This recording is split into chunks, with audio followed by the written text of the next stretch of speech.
Hi, this is Prasant. Today I'm going to be talking to you about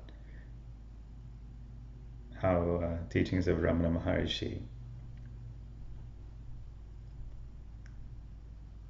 someone who's very dear to me and millions of people who resided at Arunachala in Tiruvannamalai, India, how his teachings relate to music. So this is a really special, unique angle. I don't know if it's been explored very much, so I'm going to go into a few minutes about it here. As I've been saying recently, I feel that music is a direct path to freedom and peace. And what do I mean by freedom? It means freedom from the mind. Directly perceiving the nature of your mind, directly perceiving the nature of your experience, you then feel and know, not through the mind, but simply by being that reality, you then are established in reality. So that's freedom from the mind. And some people call it no mind, because you see there was never a mind to begin with, only thoughts and experiences that come and go. Anyway, Ramana Maharshi's teachings and presence have really guided millions of people, including myself. And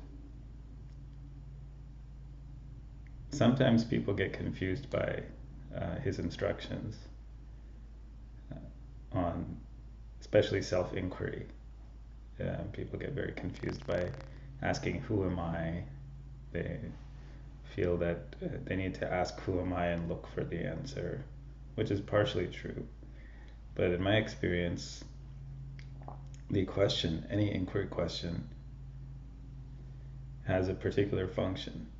It's a very clear function, and that is to direct the arising of the mind, which is, the form of attention on something that's occurring, thoughts, or whatever it might be. It's usually thought. That's why I feel Ramana Maharshi really emphasized thoughts, because all identification with your experience can be said to be a thought form. So the question directs the attention back to the source. So it essentially knocks down, you could say, or sends back the thought to its source, and then it's directly perceived. The source is directly perceived to be the source of this existence, one's very own existence, and you simply stay there and don't entertain any other thoughts. So there isn't anything to be looking for. Now, how does it relate to music? Well, let me again say why it's difficult sometimes to practice self-inquiry, because people get into a mental loop with their thinking and trying to perform self-inquiry on their thoughts, and asking a question is another thought, and so on and so forth. People get very caught up in layers and layers of competing thoughts. It is very effective if done properly, but sometimes you just have a bad day. You're just having a bad day, and it's tough. It can be tough. So, like I've said recently, and what I'm going to be talking about a lot this year, is that music is a really powerful tool to completely go deeper and go beyond the thought forms. And the sound will almost spill into or fill up or wash over the thought forms and the experience in a way that's sometimes hard to do on our own. It can be. So this is why music can be incredibly powerful, especially for those of us who are already practicing music, or are already listening to music, or love listening to music. So these people will have a really good sense of sound. So you've already been meditating on sound, and sound has become something dear to you. It's become something special for you. So you feel sound in a deeper way, and so you automatically have access to your own consciousness in a deeper way through sound, like as though sound is a door. You can enter deeper understandings easier, which could be the case for any other discipline, like, painting, dancing, if you were doing that. But today I'm talking about music.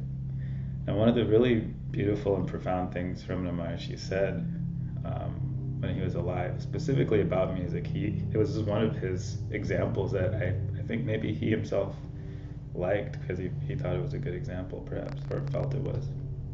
I certainly do. In Indian classical music, the sa, it's called the sa, the tonic note, the shruti note. So the tambura, the string instrument, plays the sa. And without that sa, there's no context for all the other notes. So if you're a Western musician, unless you're playing C in the bass, you won't necessarily know that if someone's taking a solo, it could be in any key, unless you have the context of that C in the bass or in the piano, or you imply it melodically. People will not know what key you're in. So similarly, what Ramana Maharshi says is that the self is like that bass note, that shruti note. And from that tonic note, all the other notes come up and arise, and they fall back into that note, and that shruti. So in a Carnatic music concert or any Indian classical concert, the shruti is paramount. The pitch that's chosen for the concert is the same pitch that's used for the entire concert. And some of us sing the same pitch our entire life, give or take a little bit. So that is extremely important. So using that analogy, we can see that the self, the infinite self, the reality, is the source, and whatever arises from that is everything that is experienced and everything that is. And it all has that source inherently within it, just like every note on the scale has the sa, or has the tonic in it. So if you play the sa and then you play any note in the scale along with the sa, it will sound congruent, it'll sound harmonious to some extent. So similarly with truth, when the source is felt, then everything that arises is not in opposition to that. There's nothing that will ever be in opposition to that truth. Even if something looks at on the surface like it's in opposition to it, it can't be, because it's literally made of that same truth. So this is realization of the source or truth. So we can actually apply these teachings of Ramana Maharshi to your practice of music. And this is what I'm talking about. And I'm hoping that you pick up on it and investigate yourself and try it. What has come to me to speak about is that this self-inquiry, in a way, can be done with sound. So when you're playing, or when you're listening to music, the question, instead of saying, who am I, or something like that, the sound, the experiencing of the sound is itself like a question. So as soon as the sound arises,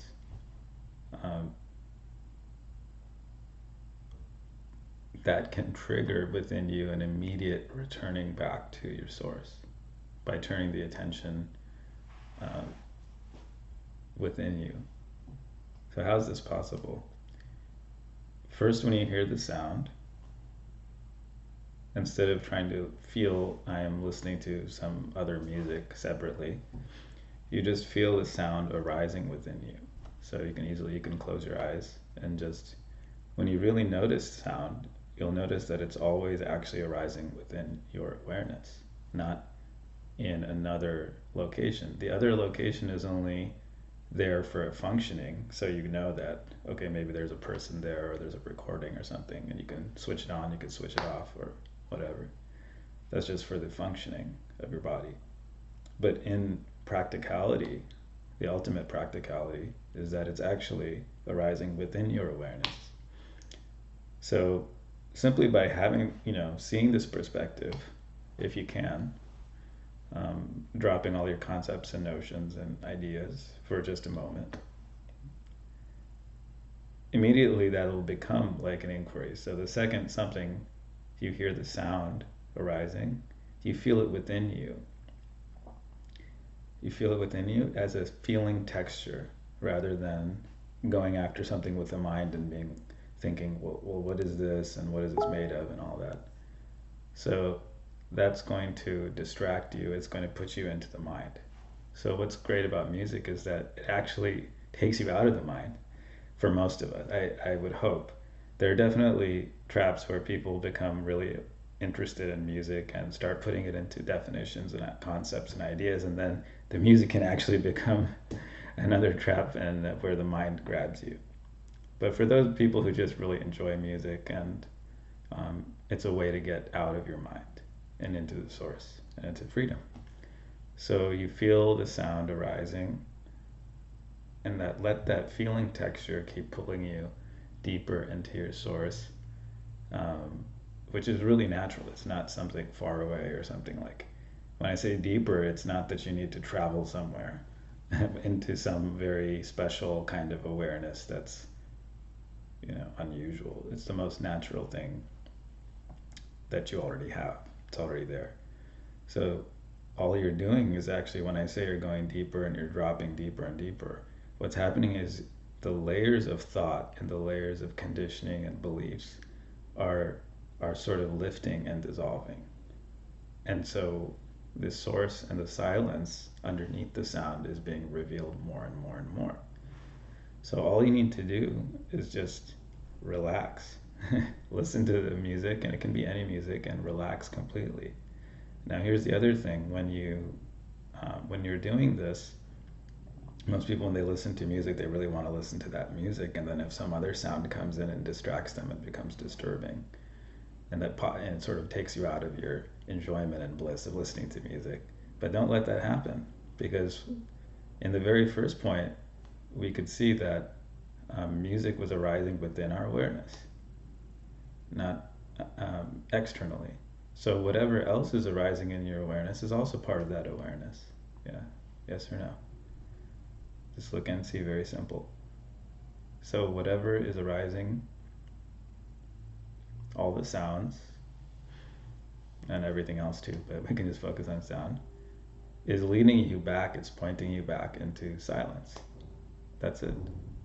So you rest in the silence more and more and more. And that's the essence of self-inquiry. That's the essence of self-abidance, which Ramana Maharshi taught.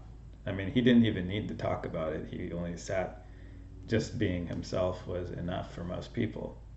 But he gave these examples to help people to understand what he was embodying as himself, and so that we could also see what we are, and you can see what you are.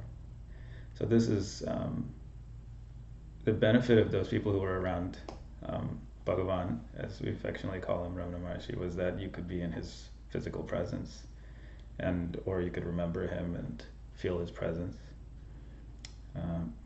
which is extremely valuable. But today we have such a varied world. He's giving ideas to all of us, other ways that you can experience the same thing.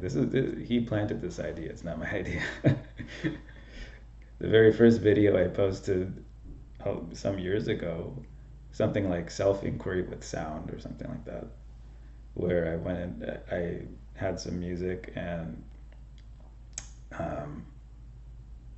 like some different effects in the video, which makes you contemplate self-inquiry along with sound. That was the very first idea I had about that, and I completely attribute that to Ramana Maharshi's direct, you could say, grace or a blessing or an instruction, a command, an inner command. So everything that I'm producing for you here is as a result of a similar kind of inner command, you could say, or an instruction. So it's like, if you're spending time with the teacher and the teacher says, go and get some milk, you just go and do it. There isn't really there's no benefit to questioning it. So similarly, I'm sharing this with you. So again, the simple method of using music to realize your real nature without getting caught up in further and further, more and more and more thoughts. Because the moment you follow one thought, they sort of balloon and they create more thoughts, and the thoughts pile on top of each other. It's like in American football, you've ever seen, once the quarterback gets the ball or he passes it to somebody, everyone goes and jumps on that person and just crushes them. Like 50 people crush them. So it's like the ball, you could say maybe it's like your attention, or, the moment you start to get an idea, hey, I'm going to look back into my awareness, all the thoughts come and try to attack you. And it can be, if you're trying to fight thoughts with thoughts, it can be rough sometimes. It's possible, but it's difficult. You have to fall into the awareness that you are. And sometimes you need a helping hand, and music is a wonderful helping hand. So make use of it. So that's it for today. There'll be more in the future. If you like this, please subscribe to this channel, and make use of my other tracks that are here on YouTube.